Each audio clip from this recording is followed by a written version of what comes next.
Takže čaute ľudia, vítajte v prvom videu. V tomto videu som tu s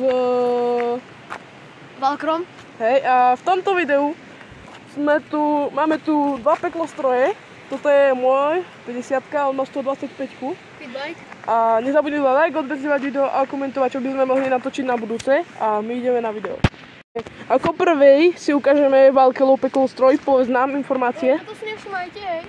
Mám doma rukavice normálne originálna toto, ale to nepoužívam, lebo mi je zima. Kamo, pozri, to je ružová farba, pozri ako mám ja, kamo, to je biela. To čo je? No povedz nám, Bačo. Je to feedback 125. Elektrický štarter nemá, má iba normálny. Manuálny. No, manuálny. Tu nám nakopne. Elektrický to nemá. Dáme aj soundcheck, nie? Môžeme dať, áno, tam sa to určite. Je to feedback, nie je to žiadne enduro, takže bohužiaľ. No. Nemôžem chodiť po hlavnej, si hovorím gumy, enduro môže. No. Nemám svetla, lebo enduro má, takže nemám iba originál feedback. Mne to stačí a budem sa tak postupne posúvať ďalej. Jo, takže ešte niečo také? Nie.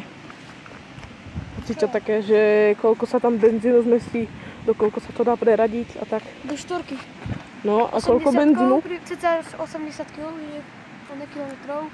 No. A dáka 5-6 litrov a nádrž, neviem. Hej, a teraz ideme na môj peklostroj. Takže toto je môj peklostroj. Hlasnejšie. Takže toto je môj peklostroj. Je to klasická 50, Jump 50. Má to aj manuálny, aj automatický štarter. Má to diaľkové a nediaľkové svetlá. Máme diaľkové svetlá. Ináč, takúto spojky, Toto ja napríklad zase nemám. Smerovky, tak to sa dá do strany a týmto tlačítkom to vypne. Tu nájde truba. Počkaj, skús, či nie za truby. Tu napríklad feedback nemá. Ja mám klasickú 50, proste, a chápete? Ja chodím po horách s letnými gumami, kámo. To je bombastic site. Tu mám nádrž 5 litrovú a neviem, asi to zabehne ako tam ten peklostroj.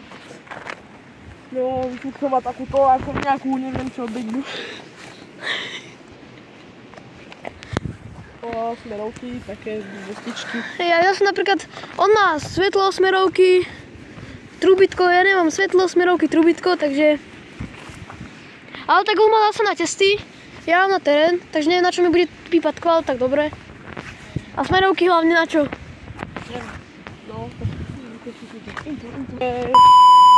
to video, aby to bolo všetko, ak sa ti video páčilo, nezabudni na like a my sa vidíme v ďalšom videu, tak zatiaľ.